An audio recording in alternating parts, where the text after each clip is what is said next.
to Toffee TV. This is the final word. Everton 1, Ruzomberok 0. Apparently, that's how you pronounce it. That probably isn't how you pronounce it, I'd imagine.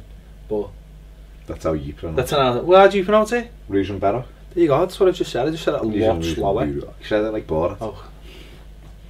I'm just getting accustomed. You're getting into the lingo. Ruzomberok. Yeah. I don't know. Shite. 1-0. Game over. Done. 1-0 win, obviously.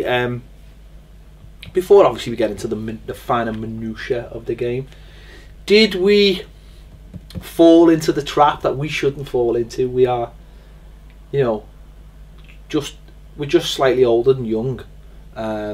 Did we fall into the trap of getting maybe carried away with this game? I did. I did. Shouldn't we know better? Yes. Are we here to know better and to calm things down and set? Because it happens every year, no matter what. Whether it be a pre-season game or where the week before the season, we were like, we're going to be terrible, and then the week after, when the players actually go, you know what, this is a proper game. I heard someone say behind me after the 20 minutes, oh my God, we're going to be bottom of the league. Them games we've got early on, we've got no chance. Listen, we're all excited because of the players we brought in, and I guess in your mind you're thinking of those players at full speed when everyone's up to playing against a team that you should, if we were playing these in September, maybe my 5-1 prediction might have been more correct, but it's not. It's July, and they're 5. I think you said they were 5 games. 5 games, which they have lost 3 of them and won 2 of them. But they've lost only by the odd goal, haven't they? Every one's been a narrow defeat. They haven't been battered. So I suppose when you look at it, like, I still think had we got a goal early on, we might have run out comfortable winners. But it was what it was. Yeah, we've had 3 pre-season games. One only felt competitive, really. The top one in Tanzania was a body shock for a lot of the players.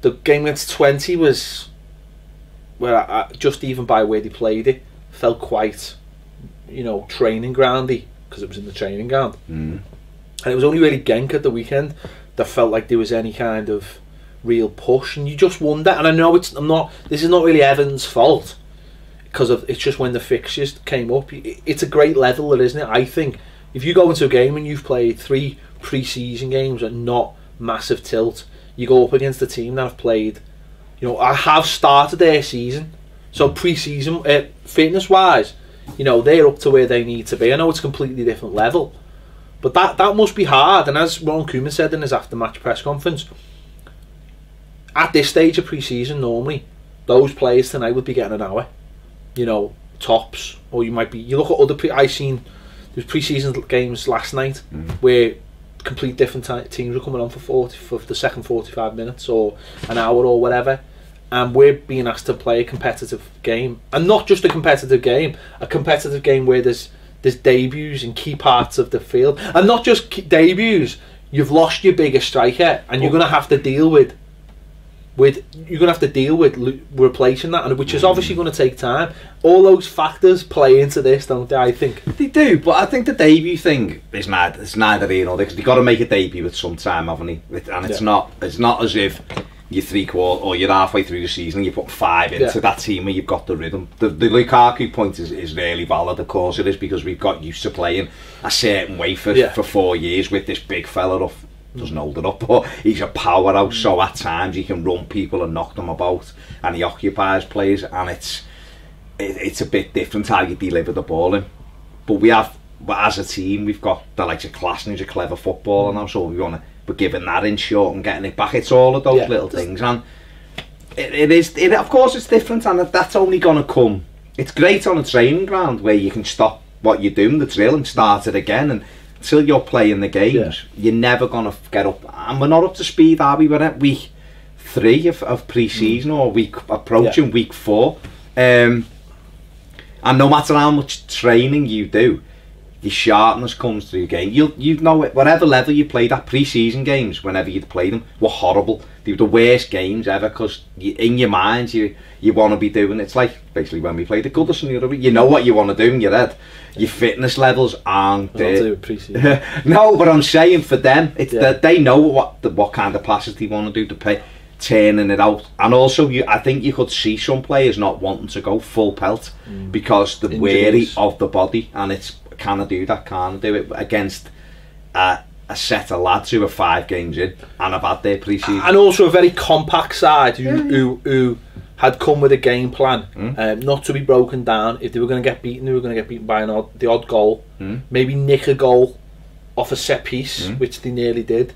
I've seen a thing on the Everton website actually this morning with a reporter from Slovakia about this team, and everything he said was played out. They play 4-5-1, they're very compact. They look for, like you just said, everything you just said, the odd, if they're going to get beat, they want to try and stay in it, you know, it'll be the odd goal.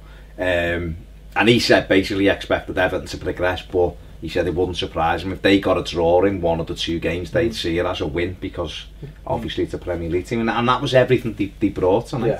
Let's talk about the starting 11, because it caught a lot of people by surprise. I mean, I'd done my starting 11, and I actually said after I'd done it, I can imagine, I thought there'd be 9 at least, but there wasn't 9, was there? And I thought the people that would play differently to what I predicted didn't get a sniff.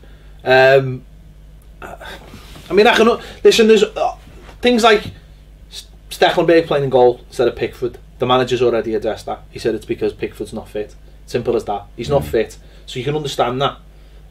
Maybe we'd like a better number 2 then, but Stekelenburg produces a worldie. So well, Joel's gone now. He's gone, and obviously you look at everything when you're selling a player, cup tied and stuff like that, because if you go, you know, a team from the Europa League might come in and take him. You don't know, so obviously that takes care of that. As it happened, like you just said, Stekelenburg produces an absolute worldie, and to be fair, done all right. His kicking is horrendous at times, but he's done okay. But you know, we want Pickford in goal. Yeah, of course we do. That's what we do. We want shiny things. Don't we, all but we've put the market down with him, haven't we? We've said there's that amount of money. He's going to be our goalie for X amount of years. So right. Well, let's. I mean, obviously, Keane. We'll talk about all them, but we'll talk about all Keane played, and obviously Klassen, I thought did well on his debut. I mean, Calvert-Lewin. It's a strange one. He played on the right. The manager explained why. He said the left back isn't a left back, and they thought he could get Calvert-Lewin in there. But then if he's not, the left back's not a left back, then why not play someone like Lookman and try and take him to the cleaners? I'd have played Kieran Dowler. Yeah, 100%. I think the kid's done enough in pre-season from what I've seen to warrant having a little bit of a go tonight. I think he gives us that. He's tall. I think his left foot's fantastic.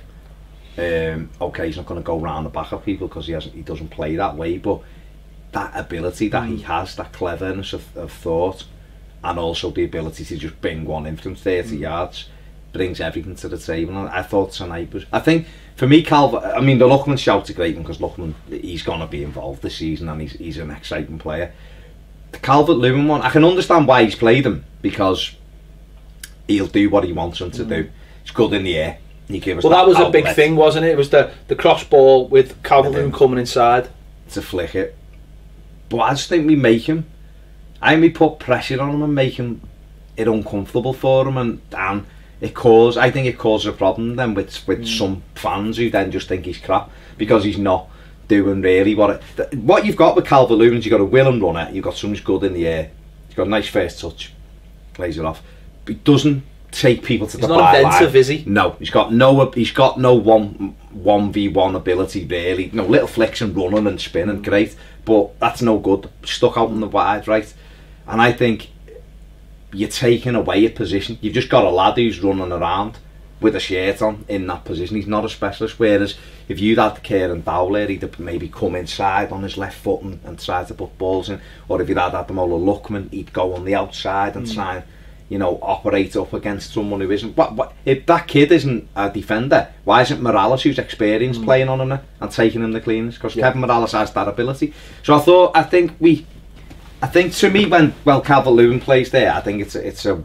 waste of two things. It's a waste of a player, and I don't think we do Calvert-Lewin any favours at all. And also, having another debutant behind him, Martina, who we're going to talk about now,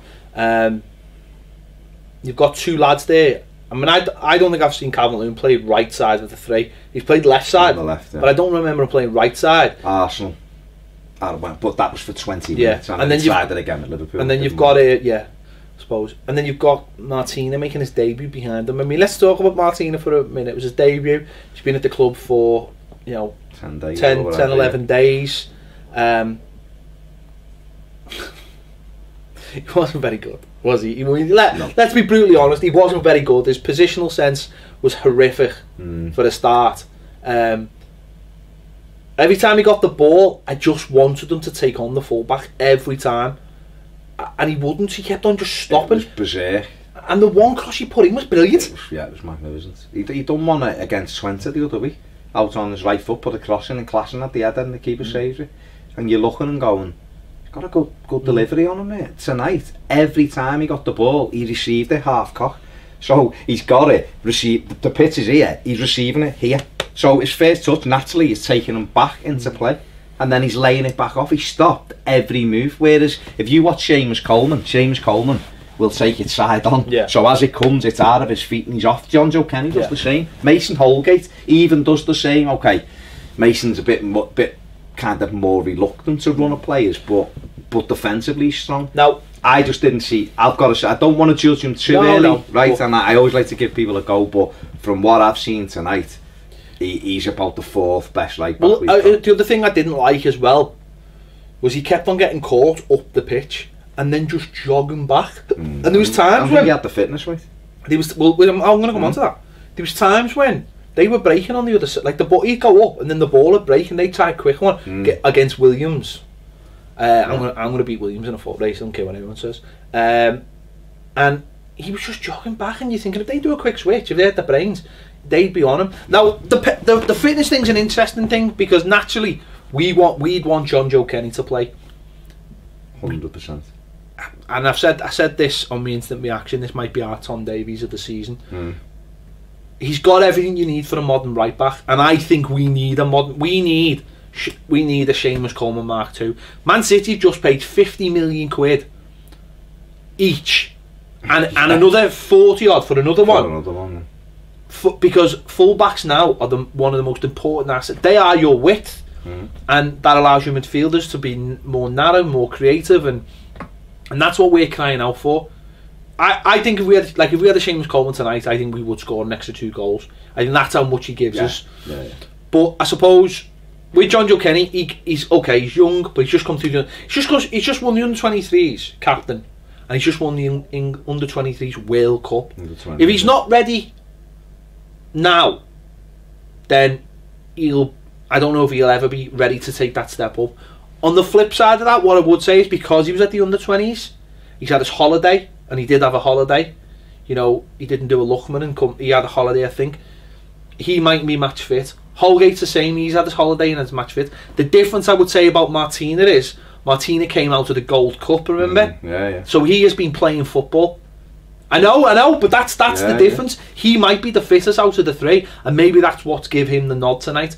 The same as Pickford not starting and Stekelenburg starting is that Martina. If the manager said that, he said at this stage you would only play an hour. So if he can only have 3 subs and there wasn't another right back on the bench, then he needs somebody who can play 90 minutes. And if Martin is that man, Holgate on the bench. Oh well, you know what I mean. I don't see him as a right back anymore. I know he is, but maybe that is what has swung it. He's come out that tournament and he's ready to play football, because he played, hadn't he? Yeah, he didn't play loads last season for Southampton. He's gone in that tournament. He's played. So his fitness is probably there. Yeah, and I'm hoping that's what it is, mate. Well, I am hoping as well, and that's why I don't made me feel a bit better. That's why I don't want to rinse anyone like the manager anymore. But maybe that's the difference tonight, is that the manager's thought about it and gone, right, I can only make 3 subs. I know so and so mightn't last. Morales never lasts games, does he ever?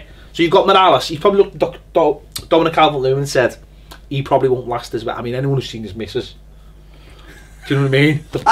Let's be honest. If you've seen Dominic Calvert-Lewin, He's definitely knackered after an hour. Them thighs aren't playing any longer than an hour.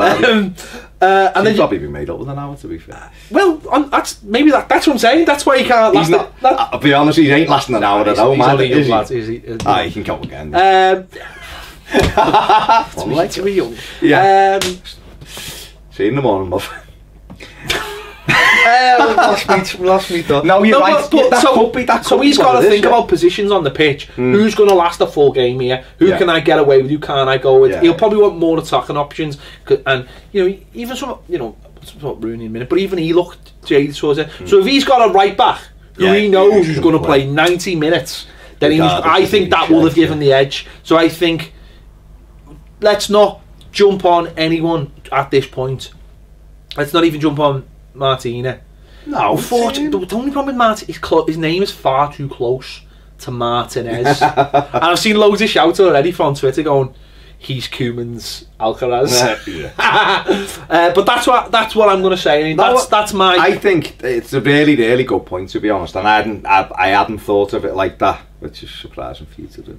No, I hadn't thought of it like that. So I think I'm open that that's the reason why. I think that's. I'm not gonna, like I said, I'm not gonna rip the lad and say he's awful. I'm not gonna say he's as bad as Hottiger or El Barrett or Alec Cleland. Just by throwing those names in, you sort of have. No, but it just, I wasn't very impressed, and like that's all I could say about it. But I did think when the ball broke edge of the box and he ran onto it that we could be seeing that Arsenal all over again.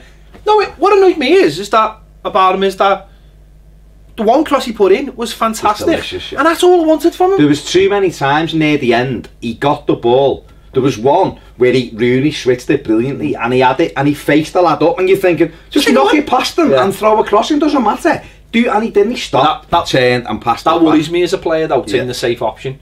Again, same as Coleman, very rarely takes a safe, and if he gives it inside, he goes. Unless, but let's be honest, he only had a week training. I was going to say the only other side of that is he might have just thought, I don't want to do anything silly. Don't make me escape goal day one. Safe, but he didn't. I mean, in the great scheme of Everton fullbacks, though, we didn't stop any crosses either. No, listen, never change, Everton. Never. Well, please change. No, please change. Two sort of technical things. I mean, the shape 4-3-3. It's. I hate it. I maybe with a centre forward away from having a decent 4-3-3 team. I think if you're playing 4-3-3, I've said it before, your front three have got to be a front three. And our front three weren't a front three. We got. I thought Rooney done the hold up play really well. He kept it. We laid it up.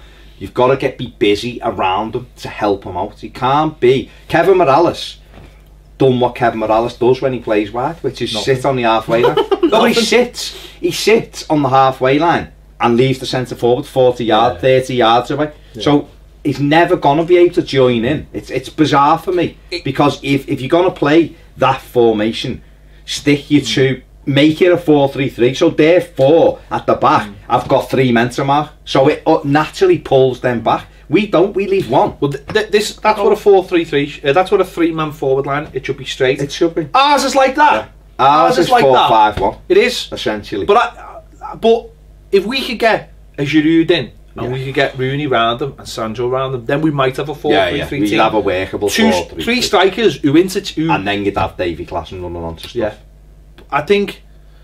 Or Tom. I can understand why he had to play it. He couldn't play 4-4-2 because we didn't have another striker. But I thought we should. I thought in the fair, when we were struggling for after about half an hour, it was slow and lethargic, and they were just sat, and we were just going side. It was like Martinez football, wasn't it? Everyone was bored.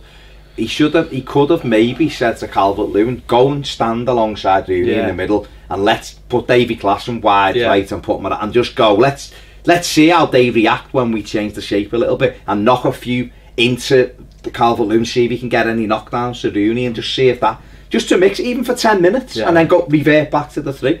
And so that was where I thought, because he normally does tinker a little bit. So I mean, whether he's looking and going, it's the first one, you can tell he's not happy that we've had to play. We knew that, it's not a surprise, but he's obviously not delighted that we're playing competitive games so early. I don't like, I don't like 4-3. I think it's shit. No, but I think if you play with a natural 3 up front, maybe it'll work. But we would need Olivier Giroud, like you just said, or a Bente, someone who's a real physical presence who will knock people about. Let's move on to some of the debutants. Obviously, everyone, the world and its dog, Wayne Rooney. Everyone was eyes on him. I thought as debuts go, you wanted this big spectacular debut, and maybe because if you'd had the big spectacular debut, then all eyes are on newspapers and stuff tomorrow, and Sky Sports and all that would be on us, and Rooney's had a spectacular start and all that. But I suppose he, just as much as anybody, showed that, and I think it's maybe more for Wayne Rooney, unless you've got that absolute sharpness, you're not going to be everything you need, everything that is expected of you. I think, his touch is still fantastic. You still look at him, he's still head and shoulders above anything we've got as a footballer.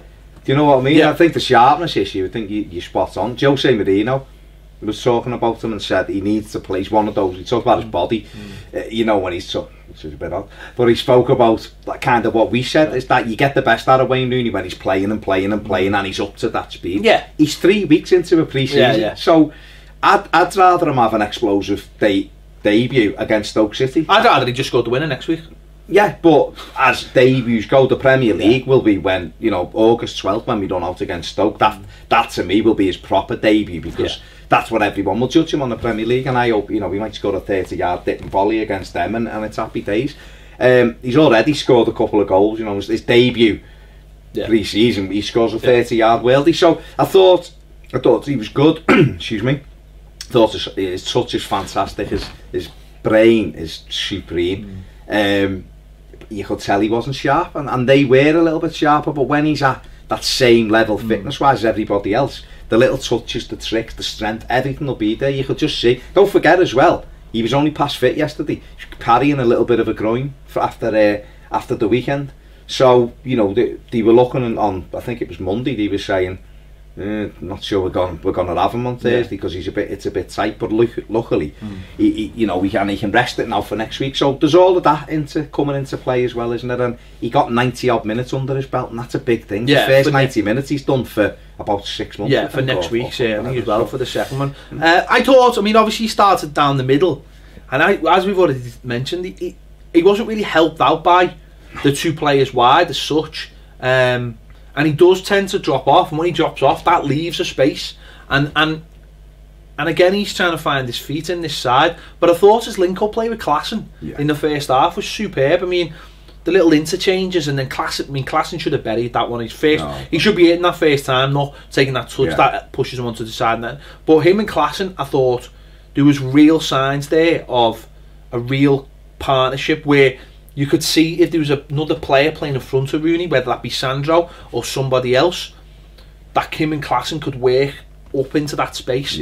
And I thought that was really a positive point. Most definitely, especially what we saw Sandro's second half with that running across the front. He's a centre forward that likes to play on the shoulder. You can tell he wants to get in and score goals. That's what drives him. And like you just said, if Rooney comes out of that space, someone goes with him, they're not going to be stupid enough to leave, and if they do, he'll kill you, like he did at Gormeyer or whatever they were called. They let him take the touch and he turned and it was in.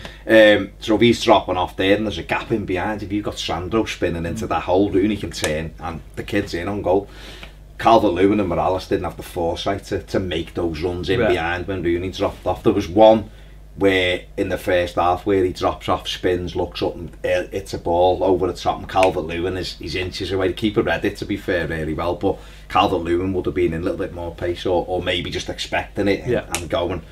But yeah, you're right, that the one touch stuff with him and Klassen looks really like that's what we want to see. When you're seeing when the other lot were at their best last year, Liverpool, in the first part of the season, when they were all interchanging and it was nice and sharp, and when you see Arsenal play like that, it's really difficult to mark that kind of football, and that gives me a lot of hope, that I think. Because pace is going to be the real problem, isn't it, at the moment? I mean, there's a lot of... pace was the buzzword. It's one of those things, it's like someone puts it on social media and it's like we lack pace. Everyone you see, he says it, and we do lack pace, of course. We lack genuine pace. You look at all the top sides; they've got that pace to burn that gets behind teams. We don't have that pace. We didn't have it last year, though. No, we didn't. Did we? But then that's why we finished. Maybe why we finished 7th. Yeah. So, but what I'm saying, sorry, go on. To interrupt, but we had Lukaku last year. You would say it's probably quite quick, but I can't remember too many times when we played the ball over the top and he outpaced people. He was one into his feet, and he'd let you, or he'd get in, he'd make a good run and be slid in, and then he would say, and I can see that with Sandro. That's what I'm saying. I can see those kind of runs because if you look at YouTube and you look at some of his goals from Malaga, he slid in and his pace takes him away. Well, this is what I was going to say though. In what you look at the interchanges between Klaassen and Rooney, it's quick passing and quick thinking and quick movement. Sometimes that's better than just having fast players. You know, you wouldn't just get Usain Bolt to play footy, would you? Do you know what I mean? Aaron Lennon's fast.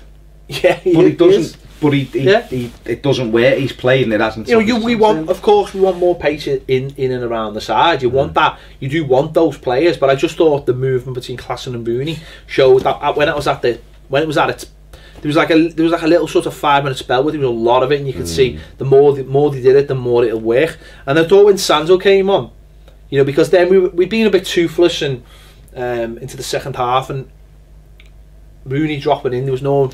But as soon as Sandro come on, he gave us that focal point. Yeah. Rooney could drop and know there was someone in front of him. And I just thought every time Sandro got the ball, we looked dangerous.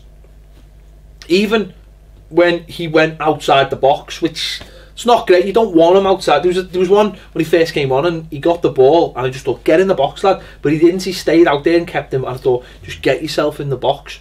Well, that's him just trying to get into the game. Yeah, of course it is. Get a lot of touches on the ball, get your touch right, get into the game. Otherwise, if you're standing, because we saw it the weekend against Genk, the first 20 minutes, he was standing just like trying to get it, and he was running around like a headless chicken trying to make an impact. Whereas when he just relaxed and he turned and he had that shot and the keeper makes a great save, he then just played his natural game then, which was good link up, nice touch, run the channels.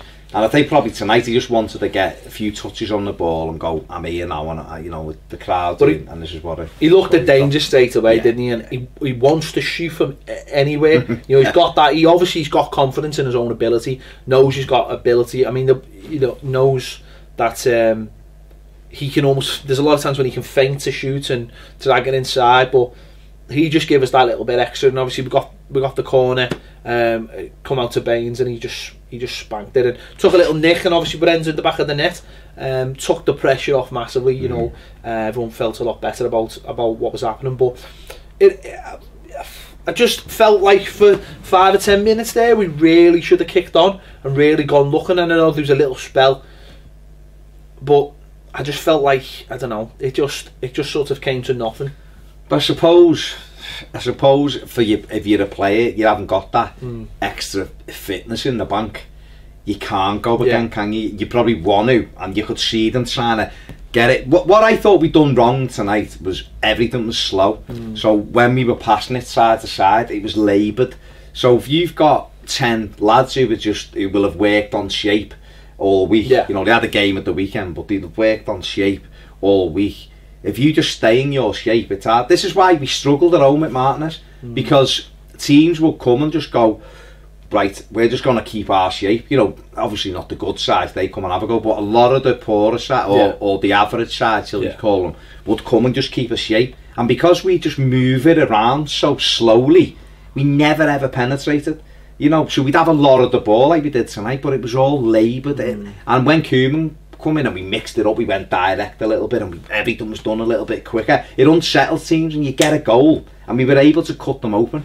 These tonight just sat and sat. If we'd have scored, if Klaassen puts that one in, like you say, we go 1. If Rooney connects with his when he mishit it in the 6-yard box, if he connects with that and we go 1-0 up, their pressure's on them a little bit then, and we also relax then, and then we can dictate the way we play. And that, I think, what we should have done was when we scored and they were rocking a little bit, because their keeper pulls a worldie out the back, by the way, from Morales at 1-0. If we'd have just been able to move the ball a little bit faster, I think we'd have got a second, because we could never build any momentum. Maybe immediately after the goal we should have looked to have bought, you know, make the changes and just get some fresh legs. I would have put. You see, I I would have took Garner off and put Tom Davies on, because I don't think we needed two sitting. They normally locked the midfield down quite well, particularly at home, and he didn't really tonight. They were able to get between. I just don't think either of them played at their best, particularly Garner. So I felt if Tom Davies would have been on, a midfield player that wants to get past the forward, I think that would have given us a different focal point. It would have drove us forward. Whereas we seem to just go, well, we've got the goal, and what we have we protect almost, and that's a risky strategy. Yeah, I just thought if we changed it straight after we'd scored, I think that would have give them something to think about and got them rocking a little bit. Because for me, we had to get behind them. Every time we got behind them, you know, we created something. We were making chances and that. You know, every time I just thought, I don't know, I thought we left the subs a little bit too late, and because I mean the last 10 minutes, it almost felt like. Well, it not didn't almost feel. It did feel like, or seemed like that we were happy with it. For it. And I can understand. Again, you can understand that if players are tired, they don't want to take risks, and they come close to set with a couple of set pieces. And the referee was garbage. He was absolutely garbage. What were them socks, by the way? I don't know. His kit was crap, and he was crap. There was no like. Did you notice as well? It was just like. There was no like fanfare at all about it being a UEFA game. It was like there's a flag and you've got refs, that'll do. There wasn't even those extra officials. No, I said that. Where are the knobs? The buttons? There was nothing. There was like no UEFA music, no nothing. It was just like, I'm not my footy, lads. Game, yeah. He was rubbish. No, and you just felt like that. Obviously, when players getting tired, don't want to make fouls, yeah, and then they were good on set pieces. I mean, they had that header which Declan Berg made a worldie. They had the one where the knockdown, and he nearly got a touch at 1-0. You know, well, one did have a shot near the end. Yeah. It's just again Martina having the curse of our right backs, not knowing what's there. Lad knocks it down and he doesn't connect properly with it, and Stecklenberg gathers it. But what impressed me about their set pieces were every set piece was different. A bit different. Every one they had a different set piece, and that'll be a worry for next week. But ours were good, weren't they? We get a corner, and instead of putting it in with all our sense about, we played short and then it'd end up on the halfway line, and you'd go, why you just knackered? Why you making them run and then run back? I know. But I thought, you know, the positives, because obviously, listen, we can't sit here and destroy the game and go, no, crap, we ain't got and all that. But if you're looking at the positives, like you said, I thought Rooney done well. Sandro really impressed the game. He looks like he's going to be a lively player that we all enjoy. I thought Michael Keane was excellent. Yeah, you know, his debut. Sorry, I thought he was really good. I mean, but he just looked like he'd been there for ages, hadn't he? Yeah. He just fitted straight in. Great in the air. You know, won every header, I think, didn't he? And not so good on the right wing. He kind of looked like out on him, and his legs done like a little funny thing. It's like his legs buckled. Jelly. Like Devon Lock. He went, oh fuck, what do we do? And then he just whacked it against someone and was like, get back to me. Don't know what I was supposed to do. I don't want to go up here. Ran back to his normal position. I just thought he fitted in, and it was just like, and for the first 20 minutes, if you'd wondered who just the signing was, it was him and Ashley Williams. Ashley Williams. That head. I'm blaming the head. European Championships, full skin was amazing. Can I just throw something in here? Today, the manager mentioned yesterday they mentioned in a press conference that he wanted a striker and a centre back. Right? We should not be looking for a backup centre back left sided. We should be looking for a first choice. There's a Van Dijk. Well, we should, I'm not being funny, we should be looking at Virgil van Dijk. Throw your balls on the table and say, yeah, man. 70. And is 70 million, you can have me balls and 70 million. You can imagine Koeman just walking in, you know, like the other fella did at Barcelona. He might have a problem there, though. Koeman going back to Southampton. So. But the always one after giving us Martin. Yeah. No, but we should not be looking for a backup. We should be looking for a replacement. I mean, 70 million for him, he's not worth anywhere near that. No one's worth anything. No, but I don't even think I'm worth at least 2 million in this market. I'm pretty sure of it. I don't even think 2.5. Yeah. I don't even think he's worth 40 Tribunal. Yeah. I don't think he's worth 40 million personally. I think he's a good defender. I don't think he's amazing. Problem is there aren't that many. But and I said this to my mate next to me tonight, he would have been key tonight in them kind of games, because we needed one of our centre halves to bring the ball forward. We really did, and because we were just going like that, and they were like, well, Lids, what are you doing? just passing it along. But you know, if not him, why not Koulibaly? Why not go to them and go 60 million? They'd be like, it's Italy. They sell everyone. They don't give a fuck. They just go money. Yeah, sell their mothers. Don't they? The money just. No, I agree. I just think we should be looking for. We were linked with James Collins today. I believe so. Collins. James Collins. We should not be looking for a replacement as a backup. It should be a replacement. We can do better than him. We can. He's a good, solid defender. He's a solid defender. No problems with him playing in some games, but we're trying to evolve. Exactly. And if we're gonna really start bridging gaps, we've got to have better than that. You've got to have. Maybe you have 3-4 centre backs where you go, I don't know which two he's going to go with today, Keane and Van Dijk. But you know.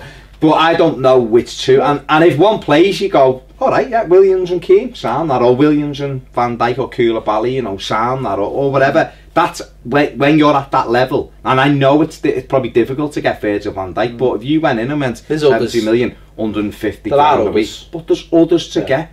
You know, Ashley Williams just 33. Oh no. Do you know what I mean? You know, one player who I felt we missed tonight. Who? Ross Barkley. Did you? Yeah. Because well, that's his fault. Well, yeah.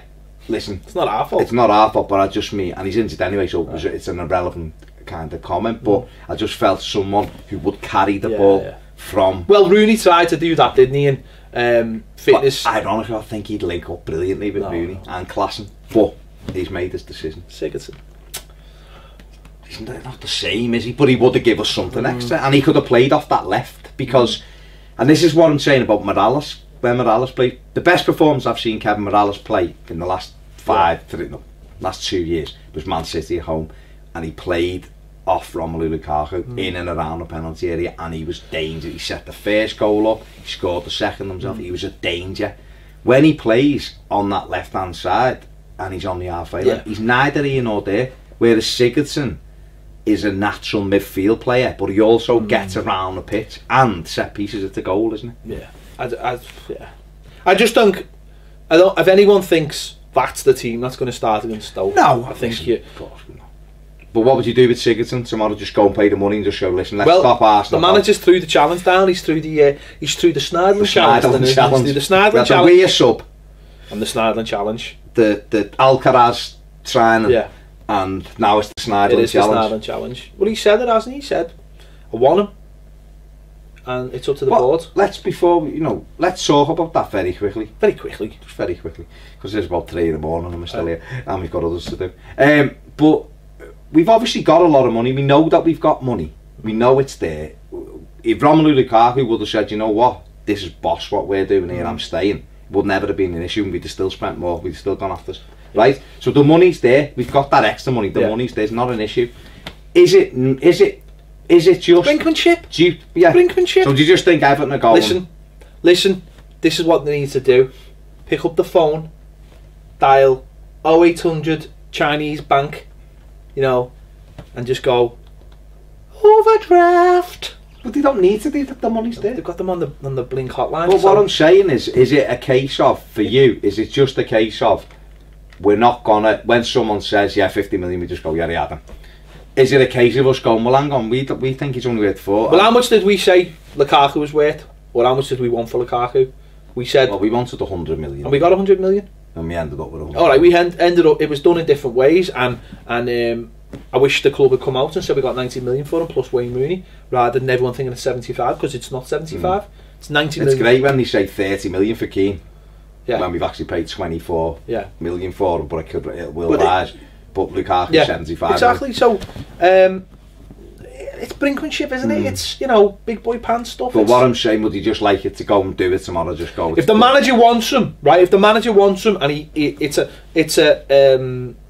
I've made this analogy before. If anyone's watching Moneyball, you build a team, and different players fit in with different players. Now, if he's built this team and he needs Sigurdsson to play that role, go and get him. And if you need to pay an extra 5 million quid, pay an extra 5 million quid. You've just given Martina a 3-year contract. Do you know what I mean? You're going to get money for Ross Barkley. Yeah. You're going to get money for James McCarthy. You potentially with those, so you're getting 45. Exactly. Ross will go for about 20. I don't think we'll get more than that. It'll be 20 plus. Like, whatever. If he plays 10 games for England. Well, if he gets 25 million, if it bounces to 25 million, they've got themselves a good deal because he's a 50 and a sell-on fee and all that. When he goes to this on London. And we get West Ham will be. No, he'll be back up here, be Newcastle or something. Sure. Or he'll come back here like P now with his tail between his legs begging. But I love P now. Good guy. But if we got 20 million say for Ross and we got 25 for McCarthy, which is bizarre that I'm saying that, but if that was how it worked, that's 45 million. There's the Sigurdsson thing anyway. Exactly. And that's how you'd have to look at it, don't you, and go, because I bet you if Arsenal say tomorrow, if Giroud goes, yeah, I want to join, 23 million, he'll be here, no problem. Do you know what I mean? I'd go get both of them. I'd make it. Well, he will get both of them. But I'm just waiting for Giroud to go. I'd just go and do, but I wouldn't even ask about it, I'd just go and do it. If you want a centre forward and his name is Oliver Giroud, put a bid in for Oliver Giroud. Giroud, that's what it says. If you want those two players, go and make a noise about it. Tell Jim White and let's go and get them. Stop all this nonsense. Just go and get them. Just go and get those players and give. Listen, if someone knocks on our door tomorrow and says I want X, and you say he's 80 million or whatever, you expect 80 million. We've done it. We've said this loads of times. We've done it loads of times. Sigurdsson has just signed a contract. Swansea want what he's worth, and that's the bottom of it. There's no point crying about it. It's the same with Van Dijk, isn't it? Same with Van Dijk. Whoever it's the same with Coutinho. It's the same with any footballer. Yeah. If a club wants you, it's sound. If you've already sorted your personal team, so fucking what? If you pay the money, and we've done this before. We've done it with Stones. We did it with Lukaku, and we're on the other end of it. But don't act like Billy Big Balls if you're not going to pay the money. This is the way football works now, and if we sometimes it's sound. Listen, what's wrong with just you want 50 million? Here's 50 million. Is a little bit extra. Get yourself don't give them an haircut or something. Don't give them give them Nias. These are them. Yeah, well, be 40 told you, be clever about it. Give them McCarthy. Give them things that we don't need. Do you know what I mean? That's how you're clever with things. If we get rid of McCarthy, Barkley and Nias. There's 50 million easily. And a Mars bar. A Titan. Of course. And Joel, Joel are talking 7-8 million for Joel. You're not talking. You're talking less than £1 million quid. No, less than £1 million quid. Who's saying that? That's what. He's going to Spain. In Spain? No, sorry. I reckon you get £1 million quid for him. If he goes for $1 million, it's a disgrace. I think he'd go for $1 million. Better than a lot of. Depends what his contract is, though, doesn't it? But he's better than a lot of. But how much is he going to be on, Joel, a week? Better than a lot of. £4. He was not #1 last year.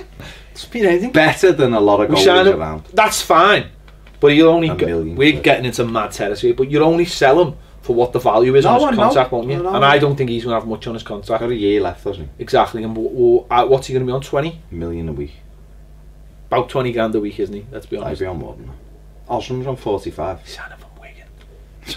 Yeah, he's had an improvement. Martinez signed him from the man who gave Alcaraz £5 million a week and a llama.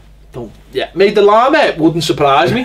The llama may be true. Well, the llama was brought over by Leandro Rodriguez. It was, yeah. That was part of the deal. He was a llama mule. He was. I don't know where he put the llama, but it stopped his football career. Let's just say. He was injured. He has been injured quite a lot. Quite hairy as well, llamas, aren't they? That would tickle. Anyway, yeah. So I mean, is it enough then? Is that enough? 1-0. Without going into a big. I don't know, because it should be, because you'd like to think with another week. They've got a league game at the weekend on Sunday. Another 90 minutes for them, and that's their priority.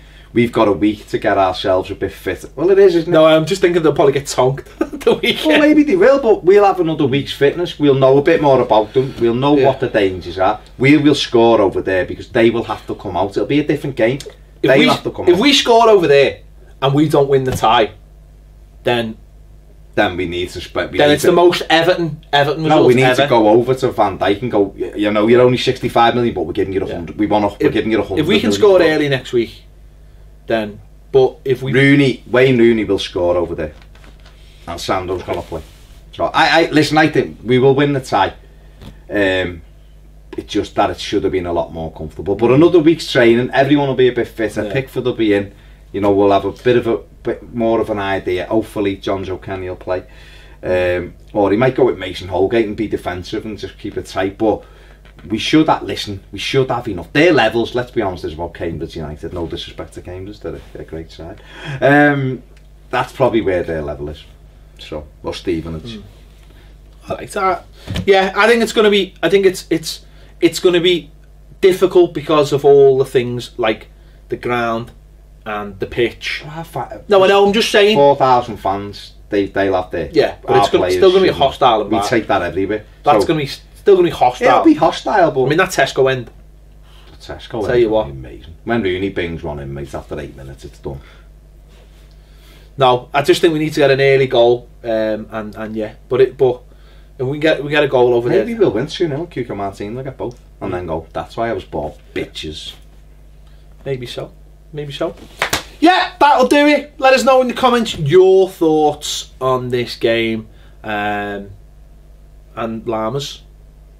I mean, that's the key. I think that's basically that's the hot take. I think that's the big hot take. That's the big relevant point. Out of it. Yeah, the hot take, as they say. I think the hot take. Yeah, Llamas and Leandro Rodriguez. They're the hot takes.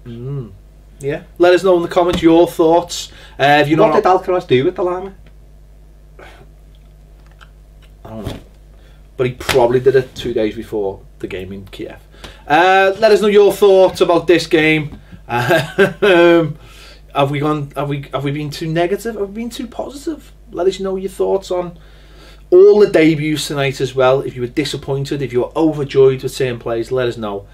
Thank you for watching Toffee TV. If you haven't joined us on Patreon already, get over there. We want your patron love. Do it. We'll see you later on Toffee TV. Do it.